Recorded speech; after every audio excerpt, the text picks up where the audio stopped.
बेईमान बेईमान पद्धतीने एक सरकार स्थापन केलं, घटनाबाह्य पद्धतीने एक सरकार स्थापन केलं। नरेंद्र मोदी, अमित शाह यांनी त्या घटनाबाह्य सरकारला ताकद दिली।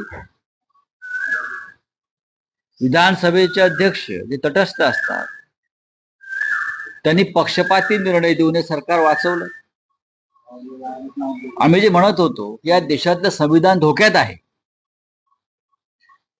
या देशातलं संविधान धोक्यात आहे, यांच्या हातामध्ये संविधानाची हत्या होते। नरेंद्र मोदी, अमित शाह, देवेंद्र फडणवीस, राहुल नार्वेकर याचं ज्वलंत उदाहरण म्हणजे महाराष्ट्रातील सरकार। राज्यपालांनी अत्यंत घटनाबाह्य पद्धतीनं बहुमत चाचणी घेण्याचे फरमान सोडलं। हे सरकार बनवताना पंतप्रधान, गृहमंत्री, राज्यपाल, न्यायालय, विधानसभा अध्यक्ष या प्रत्येकानं बेकायदेशीर आणि घटनाबाह्य, असंवैधानिक, अनकॉन्स्टिट्यूशनल अशा प्रकारची कृती केली आणि त्यातून हे बेकायदेशीर सरकार जन्माला आलं आणि ते बेकायदेशीर पद्धतीनं ऑक्सिजनवर टिकवलं। त्याच्यामुळे हे सरकार जे आहे हे फसवणुकीतून निर्माण झालेलं सरकार महाराष्ट्र राज्याच्या छाताडावर बसलेलं आहे आणि त्याचं आता हे आहे आयुष्य हे अजून 2 किंवा 3 महिन्याचं आहे।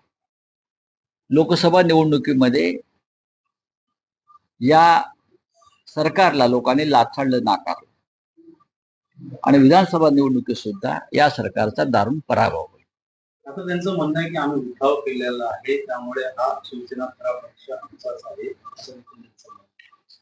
असं आहे की मिंधे काय म्हणतात त्याच्यावरती जग चालत नाही। कसला उठाव त्यांचा?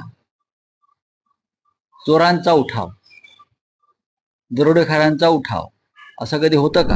मग 2 वर्षामध्ये काय केलंय मिंधे सरकारनं त्याचा पुरावा आहे ना।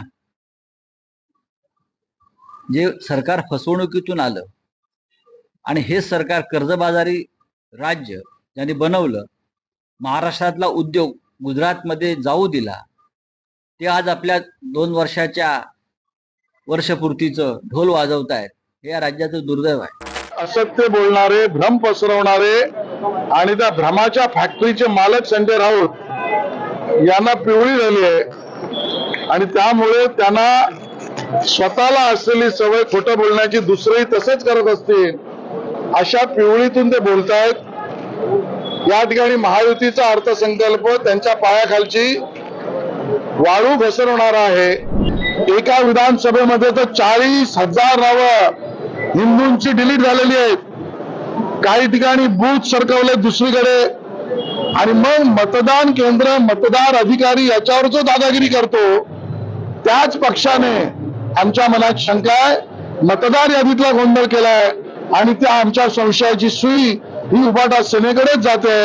या विषयातल्या सखोल चौकशीची मागणी आम्ही माननीय मुख्यमंत्र्यांकडे करणार आहोत। रोक टोक सब झूठ आहे। रोक टोक लिहिणाऱ्यांना मी सांगणार आहे, आता तुमच्या लेखाचं नाव बदला, रोक टोकच्या ऐवजी खटाखट त्याच्यावर लिहा आणि जनतेसमोर आम्ही कसं फसवलंय ते सांगा।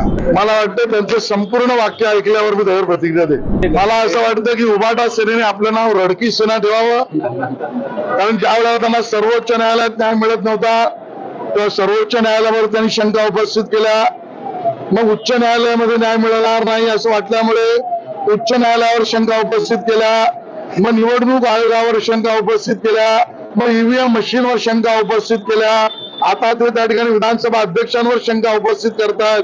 त्यामुळे अशा शंकासुरांनी त्यांचं नाव रडकी सेना असं ठेवावं। मला असं वाटतं की संजय राऊत यांच्यावर आता कोणी अदखलपात्र गुन्हा करत नाहीयेत। इतके जे महाराष्ट्राच्या राजकारणातले अदखलपात्र विदूषक झालेत त्यांची उंचीच नाही देवेंद्र फडणवीस